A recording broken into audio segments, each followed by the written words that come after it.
Hello, this is Michael with FieldTech Academy and Service Envoy. In today's video, I'm going to be walking you through signing up for the Service Envoy web app. If you are a prior FieldTech Academy customer that has bought the direct client package, I will send you a coupon code so that you can actually go through the sign up process and receive the direct client package materials and access without having to pay again. So there will be no extra charge for you. If you are completely new to the system, this video will help you to understand the sign-up process and the different options available to you. All new signups will receive a 30-day free trial of all of our products. You'll just need to select which web app plan works best for your needs. The Service Envoy web app is geared towards technicians who are doing service calls through platforms like FieldNation and WorkMarket, CloudWork Pro, or who have their own direct contract clients. It doesn't currently support individuals or companies that have their own customers that they deal with one-on-one. This is really focused towards the marketplace and direct contract client type. You can sign up and purchase a direct client package, which will pre-fill your web app with contract clients around the country that offer service calls in your area. The partial package will give you 10 plus clients. The full package will basically give you 3 times as much. You're going to get about 40 clients. This includes all of their phone numbers and email addresses, onboarding information, and details about them that I've put together over 20 years in this industry. You don't have to buy the direct client package to use the Service Envoy database. There are 3 basic packages for the Service Envoy web app. You have a solo tech, and this is obviously designed for a one-person operation. You are just doing service calls through these different marketplaces, platforms, or you have your own direct contract clients. If you have employees, then we have a couple of different packages. We have a basic employer package and a full employer package. The big difference between the 2 employer packages is the number of users and whether or not you're going to take advantage of our payroll tracking services. Further down on the page, you will see a full feature comparison. This will give you an idea of exactly what each plan includes and what add-ons are available. When you're ready to sign up, you can click any button that says Start Free Trial. At the time of this recording, the Service Envoy web app is not available for the public yet. We're still in beta mode, so I'm limiting the number of users and making sure that everything's working right before I roll this out to the public. If you would like to be added to our waiting list, you can fill this form out. When I'm ready to roll this out to the public, I will let you know. You'll enter the access pin that I've given you and you'll hit continue. Then you will choose your plan. You can select a direct client package or not. I'm going to go ahead and select the full employer package so you can see everything that's available. Continue to add-ons. If you knew right in this moment that you wanted to go ahead and add on a direct client package, or you wanted to add additional users, you need more than 10, you can do that now. Otherwise, the full employer package includes everything that I have available. Continue to account. You'll go ahead and fill this out with all of your account information. You'll need to enter your email address and then verify your email address. This ensures that we don't have duplicates, and it also ensures that you actually have access to the email. You'll take the code that we emailed to you, you'll hit verify. You'll enter your password. It needs to be a strong password. Review order. It's going to show you a summary of everything you've entered. It's going to show you that you've signed up for the full employer plan, and the recurring total, if you continue after the free trial, would be $139 a month. You will not have to pay anything right now, and you will not have to enter a credit card. If you've been given a coupon code, you would enter that here and you would hit apply, and it would change the pricing based on that coupon code. We're going to complete sign up. Once you've completed the sign up, then it's going to provide a setup checklist. We designed this to try to get you up to speed as quickly as possible. I've built this based on my 30 years of experience in this industry, and I literally use this web app for my day-to-day business operations. There's going to be a learning curve. I designed this to meld everything together into one place instead of trying to use Google Sheets and different subscription databases and all this stuff that was scattered all over the place. I took all of those things that I use and that I need, and I put it into one place, into this web app. And I'm going to continue to add to it. I have like 2 pages worth of notes of things that I want to continue to add to this that I just haven't gotten to yet. You can skip the setup checklist by clicking skip for now or skip and complete later. But I really would encourage you to go through this and at least set up the first record in each category and do these settings, because this will get you up and running the fastest. So we're going to go ahead and create a client. There is a full client legal name where you can put in clients that have these long drawn out names. And then there's the short name, and that's what we use in the day-to-day operations. It might be Field Nation LLC of Minnesota, blah, blah, blah, blah. And then for the short name, we just call them Field Nation. The client type allows you to select what type of client it is. Is it a platform, marketplace, like Field Nation is? Or is it a direct client like we have in the direct client package? Since Field Nation is a platform, we're going to select platform. By default, they're going to come up as active status. And there's a lot more detail here that you can fill out at this time, or you can just fill out these required items that are starred and then go back and do the rest later. So we'll create the client. When you sign up, you are automatically entered into the system as an employee resource.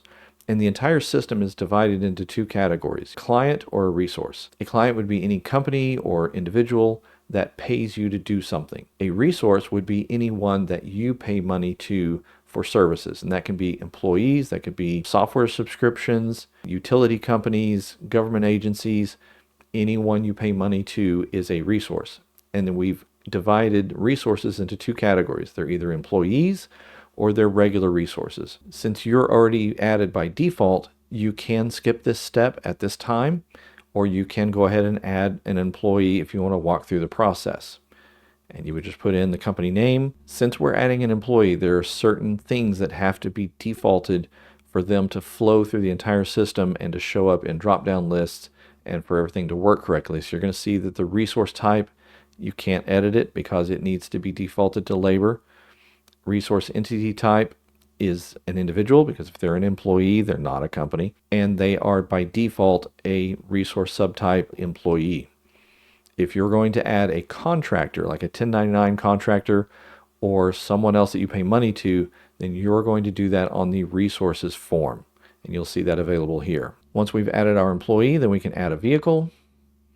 And you'll use this for mileage tracking. You can actually assign a vehicle to an employee. You can track any maintenance that you do, any mileage that's driven for it. So you'll have reports at the end of the year to show how many miles you've driven. The vehicle name field is a friendly name field. This is just something like if you have a nickname for the vehicle, or if it's, Van 23 or whatever your name is, that's what this field is for. The purchase start mileage entry is important because when you go in and you do your first check-in and log mileage, it's going to look at this field for the start mileage for the very first entry.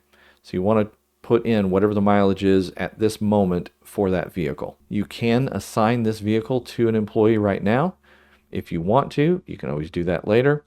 But by assigning a vehicle to an employee, when they go to their check-in forms, it's going to automatically populate this assigned vehicle in their form, so they have one less thing to enter during their check-in process. Obviously, there's a lot of additional detail, but the fields in green are the only ones that are required.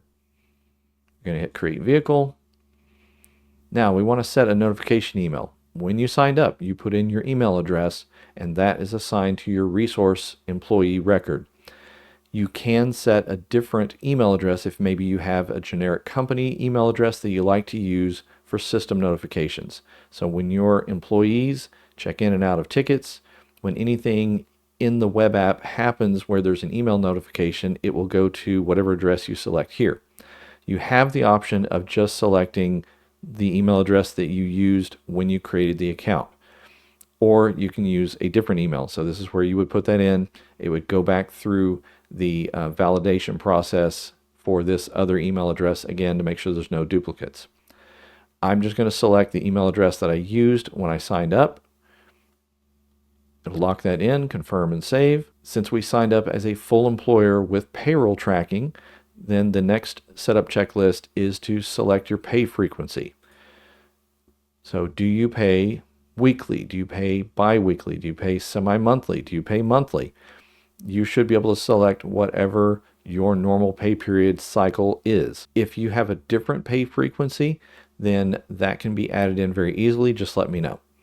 We're going to assume we're paying every 2 weeks, and then it's going to ask for a baseline date, and it will use this date to calculate pay periods forward and backwards from this date so that any reports that you run will be on the correct date. We're going to say that our last pay period ended on the 10th.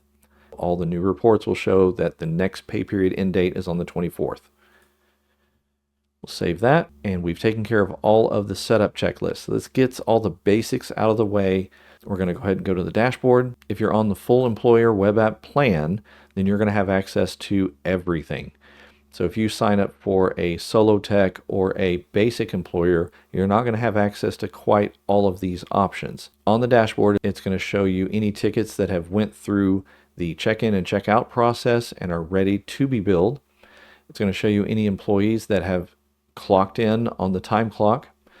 It's going to show you any trip logs that are scheduled for today, scheduled for tomorrow, ones that haven't been closed, ones that have missing deliverables, and any open timesheets from employees that haven't clocked out. I designed this system with specific terminology for specific reasons. You'll notice that there are tickets and trip logs. It's a one-to-many relationship, so if you're a tech, you understand that concept. There will be one ticket with one or more trip logs. The reason we have a ticket with one or more trip logs is because you may have 2 techs that go out to one ticket. So we create a trip log for each individual going to site, and we create a trip log for each visit to site on different dates. You want to make sure that you track time and deliverables and notes for each individual visit to site. I built the trip log so that they would have to do a check-in and a check-out, and on that checkout they would go through and add any supplies they used, the hours that they were on site, notes for that visit. In the end, you're going to bill the ticket when all the trips have been satisfied. I'm going to go through the basic navigation of the site right quick, and then in other videos I will go more into detail on each individual page and feature. The calendar link takes you to the internal calendar. All trip logs are going to be added to this when you create those. Then we have field service. You have clients. You have the log task mileage. So this would be for logging mileage and logging events that aren't ticket related. Sending an employee to pick up supplies or sending them to the bank to make a deposit. New ticket is where you will create a new ticket. Trip logs are automatically created when you make a ticket based on how many technicians you assign to that ticket. Then you'll have a tickets page that will actually show you all of the tickets in the system, and a trip logs page that will show you all of your individual trip logs. Accounting is all the monetary stuff.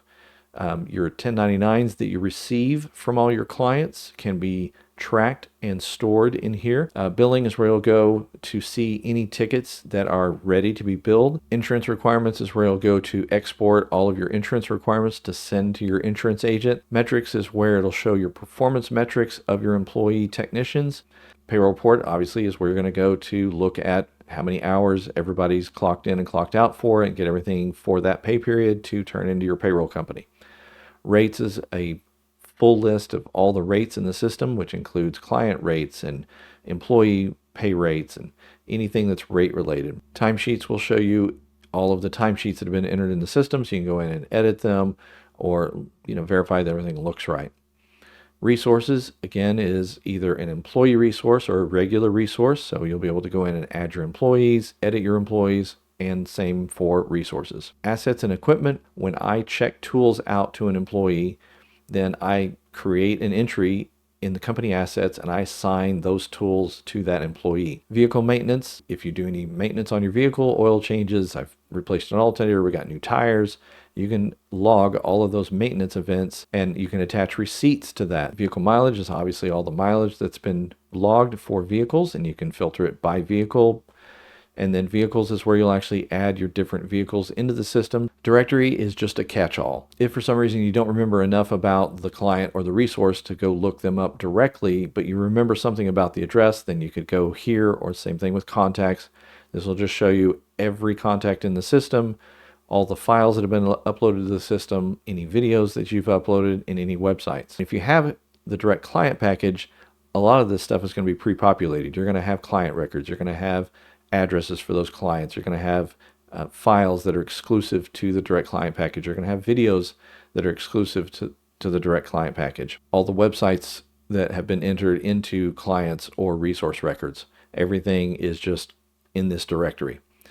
Then we have a training section. If you're on direct client package, I've uploaded some training materials. You can do files or you can do videos. So if you create your own training videos for your employees, then you can upload those to the training link and they'll have access to them. There's a search box to search tickets. You can paste a ticket number in there. That can be a Field Nation ticket number. That can be a direct client ticket number. And once it finds it, there'll be a link where you can click and it'll take you right to that ticket. Lastly is your user menu. This will allow you to manage your own profile. The user guide that explains different aspects of the Service Envoy web app. You can change your theme from dark to light. Reports on your ticketing. You can compare different dates to see how many tickets you got between two different dates. Then the admin, where you can actually go in and add users, manage settings, manage your subscriptions, and sign up for different add-on plans or change your plan. That's the basics on the Service Envoy web app sign-up process and the basic navigation. In other videos, I will go into more detail. Be sure to check our YouTube channel for those videos. Thank you for your time.